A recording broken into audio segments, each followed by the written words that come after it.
Hey guys, welcome back to the 1NZFE build.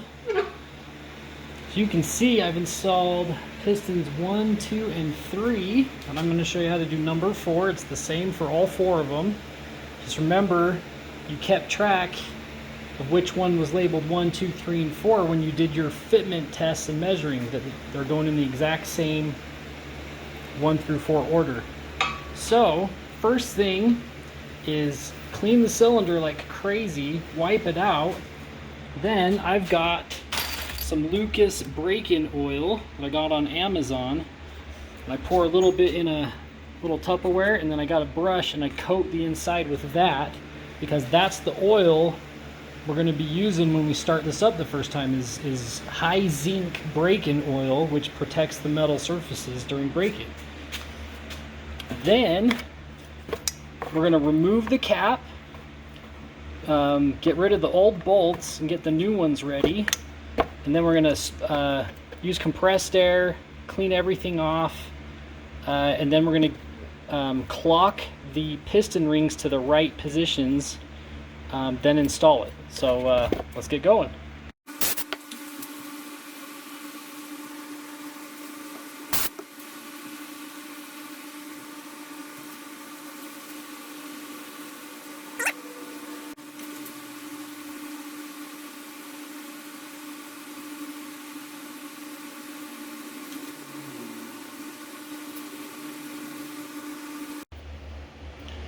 Okay, so as you can see, you want to hold the top of the piston with that little dent thing going to the front of the engine. Your actually goes this way. See, compression, number 1 compression. Your top piston ring, which is that guy, is going to go at the 10:30 o'clock position. And then remember, side rails are these little rings right here in the oil ring. The oil ring is one groove, but there's 2 rings in there. So you got your upper side rail ring, which is that guy, and your lower one, which is that guy. So you position those cracks or those openings at the 1:30 and 7:30 position, and then your second compression ring, which is this guy, the gap right here, so it makes an X.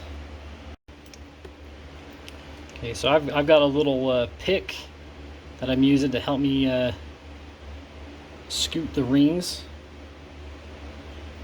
So there's my number 1 compression opening right there. And number 2, this could be right there. There's 1 and 2.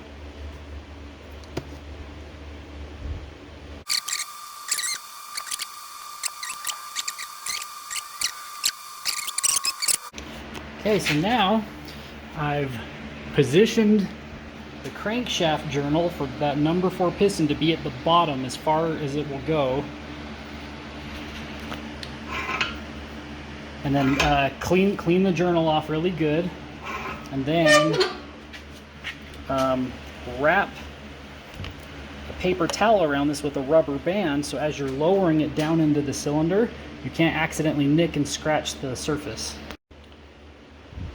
Okay, so I put a paper towel around that and rubber banded it. I did not oil it, I only cleaned it because we're going to plastic gauge the connecting rod clearance. But everything up in here is lubricated. So now what you do is make sure you got your dot pointing to the front of the engine, and then get a wooden dowel or a hammer with a wooden handle. And you're going to just slowly lower it with the skirts kind of acting as your guide.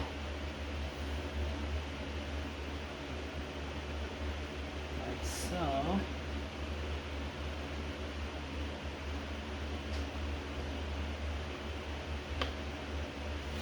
that, and then take your wooden dowel and just lightly tap it into place. If you feel it binding, like try squeezing the piston ring compressor and just kind of work it in slowly to get those rings to just slip into the cylinder.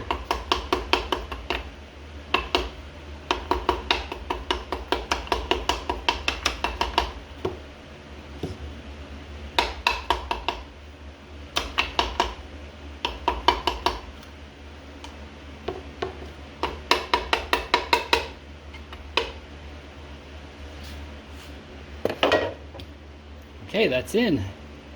Now, I'm going to push it down a little bit.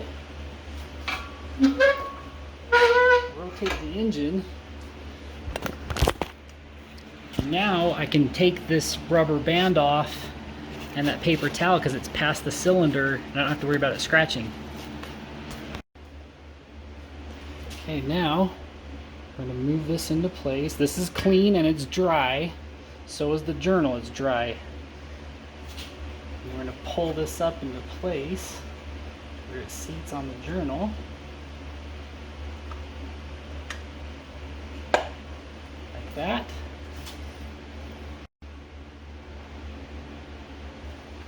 Okay, got my little piece of plastic gauge cut out.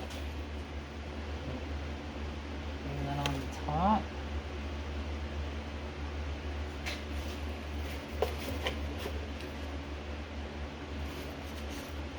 Bearing cap is clean.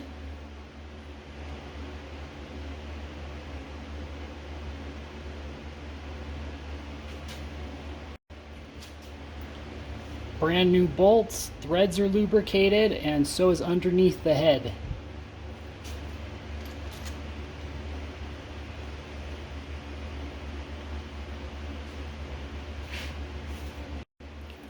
Okay, now torque to 11 foot-pounds.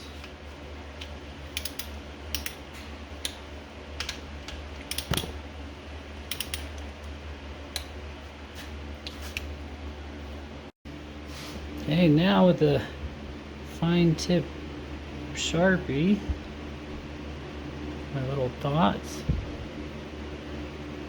Now we're going to turn it 90 degrees.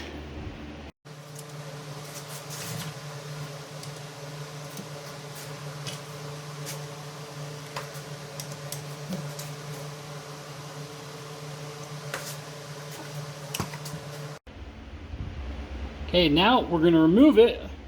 I'm going to do an 1/8 turn at a time till they're loose. Take the cap off and then check what the plastic gauge says.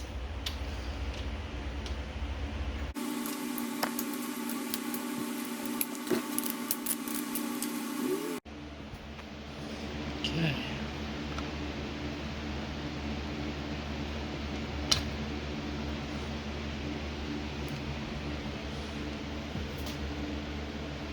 Okay.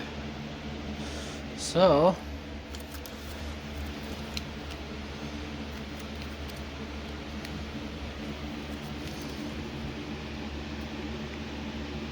this one is giving us, it looks like it's a little less than 1.5. It looks like it's more closer to 1,000th. Down to 1,500. So, connecting rod journals, oil clearance, 1/2 thou to 1.5 thousandths, and that one measured right at 1, so we're right in the middle. So still in spec. I prefer they're all the same. Ultimately, I don't think it matters on an engine that's just barely over 100 horsepower, but so pistons connecting rods 1 through 3 were all 1.5, and this one's going to be 1,000. So still within spec. So now, clean the plastic gauge off of both the rod journal and the bearing. Then I'm going to push the piston down back where we can swing the connecting rod over like this. Clean that surface as well, and then we'll put assembly lube on it, pull it back up, and then torque it down officially.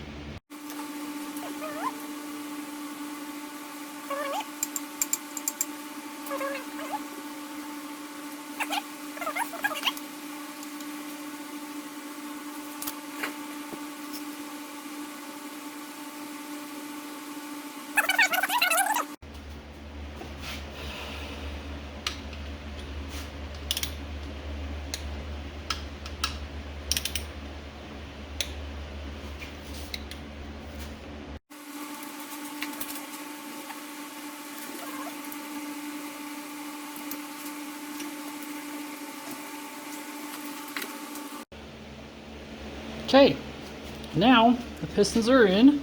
We're going to do a rotating assembly test. We're going to take the crank pulley bolt, thread that in, and then using the ratchet rotate everything and feel for anything wrong.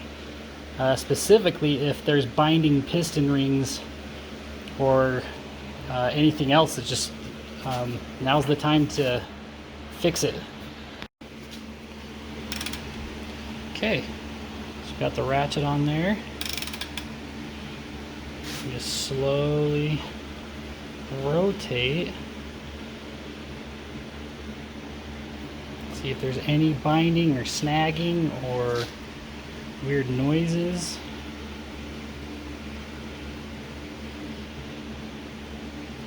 And it feels good.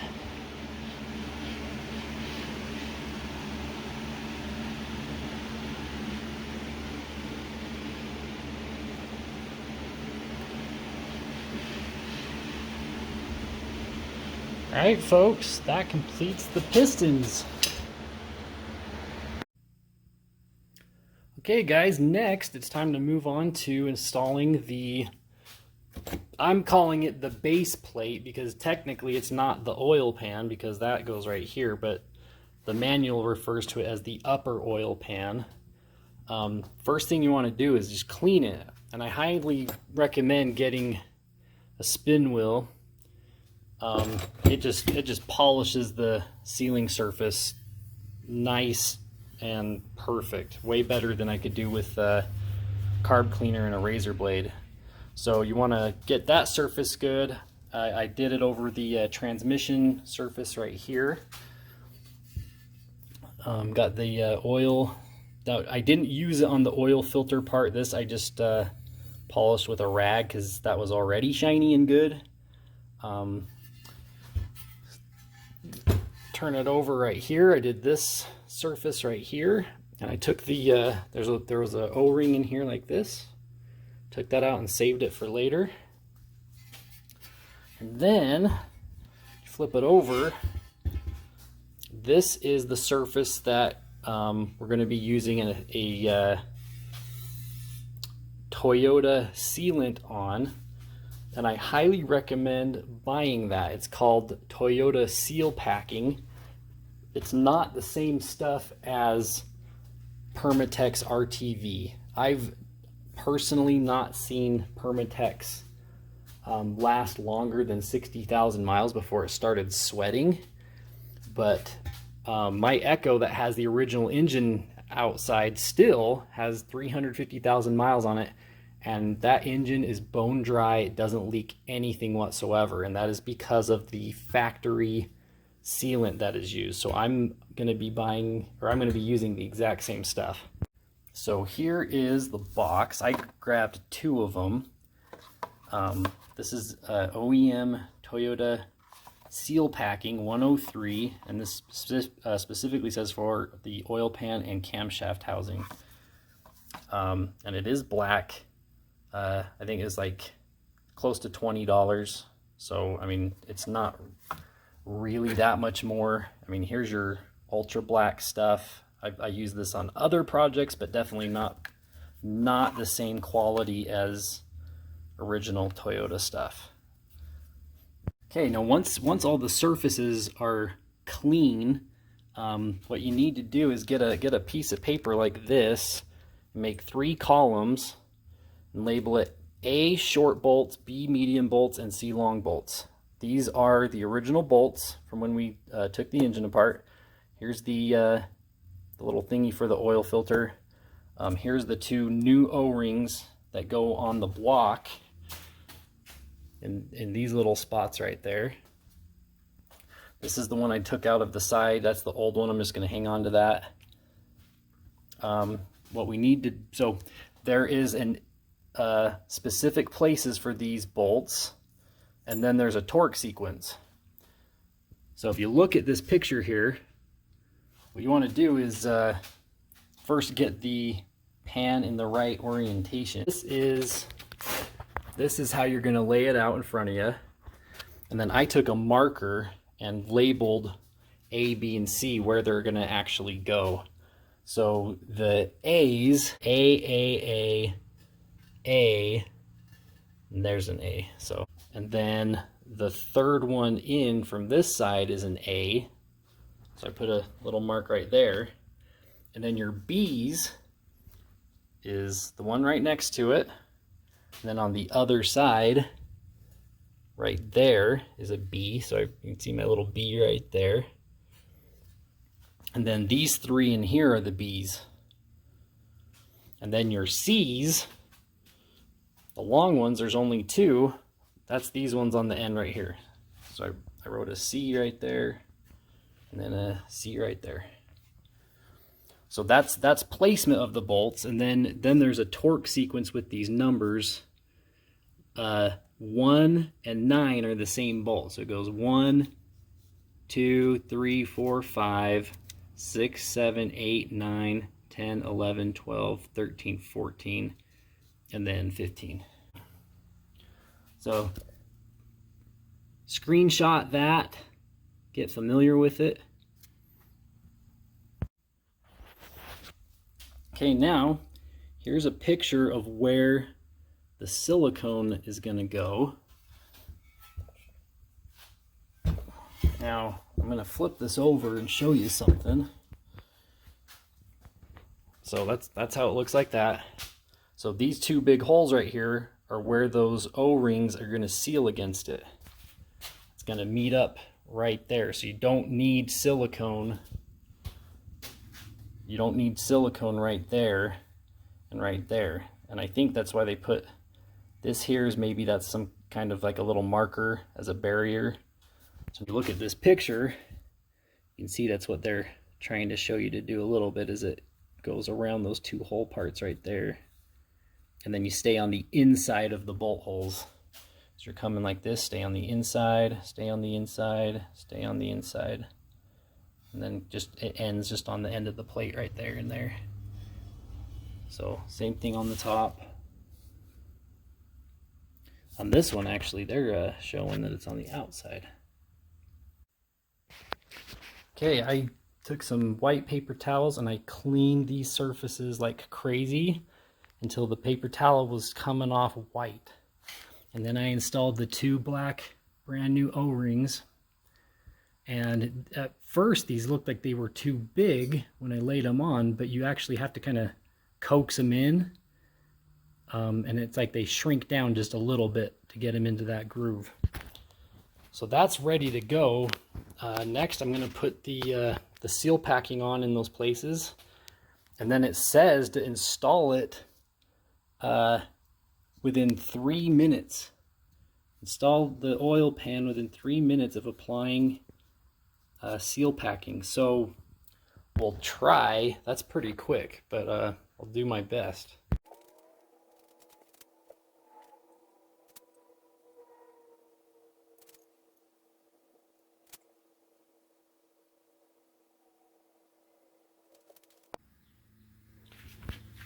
Okay, here's how I did the silicone. So I made a mistake saying that you go inside right there. It needs to go on the outside. And these three need to go on the inside because otherwise you'll have a leak on the bottom of the block.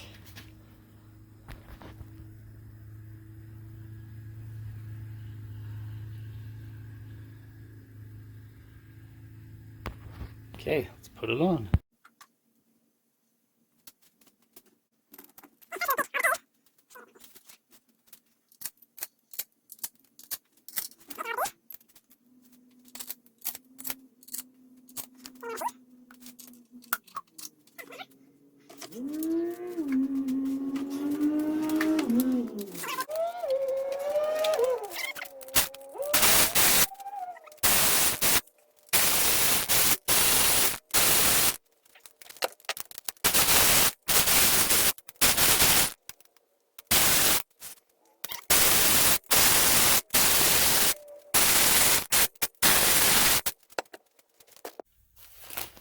Okay, now we're going to do the same. That was just the snugging up sequence. Now we're going to torque every single bolt 18 foot-pounds in that same sequence.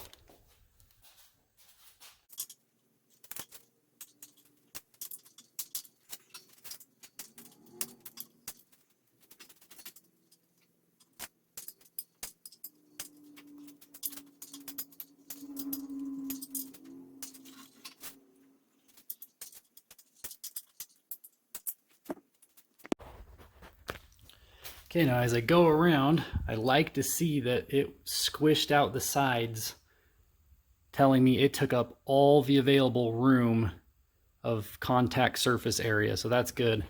It also squeezed out on the oil pump side. It's sticking out there, but so I'm gonna wipe that smooth because we need to be able to seal that surface later on in the build. Okay, so you can see where I wiped this all clean. I used some carb spray and just put a little bit on a paper towel, and I just kept polishing that till it's like nice and clean. So, because there's a point where we got to do the seal packing all the way around this and the head for the oil pan, and you don't want to do silicone over top of cured silicone. Okay, and also where the seal packing oozed out inside the spot here for the rear main seal, I wiped that nice and clean too. There you go, you can see it right there. And then right there, wipe that nice and clean. Because the rear main seal, you don't use sealant on it. It's a compressed friction fit that will install that in later on, but we want that whole circular channel spotless. Okay, next we're going to reinstall the oil strainer. Got a brand new gasket here.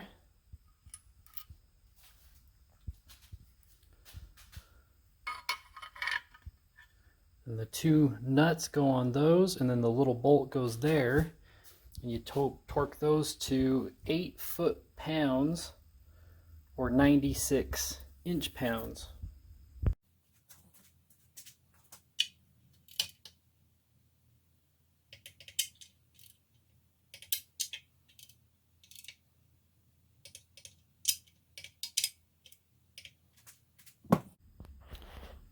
So I didn't realize this till now, but junkyards will puncture oil pans to drain the oil quickly.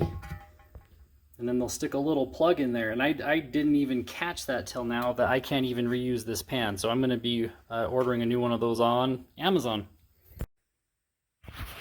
Okay, I got my new oil pan from Amazon for 20 bucks. Before we install it, make sure clean this flange off super good. Clean up the little bolts. I put a wire brush in my drill, cleaned all the threads off nice. And then remove your drain plug, because you don't know if this thing is stripped or not, or had been returned before. So remove that, make sure it's nice and clean and operates the way it should.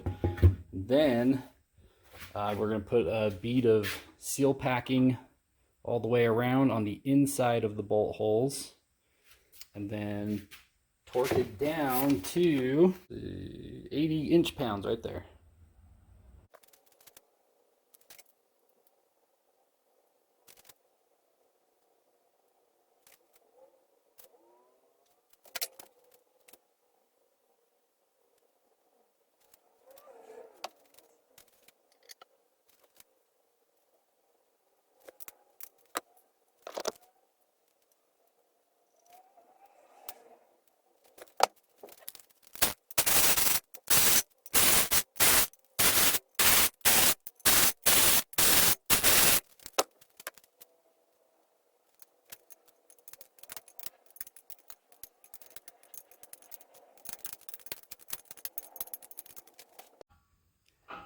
Okay, next we're going to install the oil filter bolt thing and torque that to 22 foot-pounds. Okay, then put on a new oil filter. That will, for now, it's going to serve as a lid more than anything, so stuff can't get in there. Once the engine is actually installed in the car, I'm going to remove it and then top it up, put some oil in the filter to help reduce the dry start on the first startup. But for now, it's going to just act as a lid. Right, you guys, that completes the bottom end of the engine. It is put together. In the next video, we'll be flipping this over and putting the cylinder head on. So subscribe if you haven't already, and thanks for watching.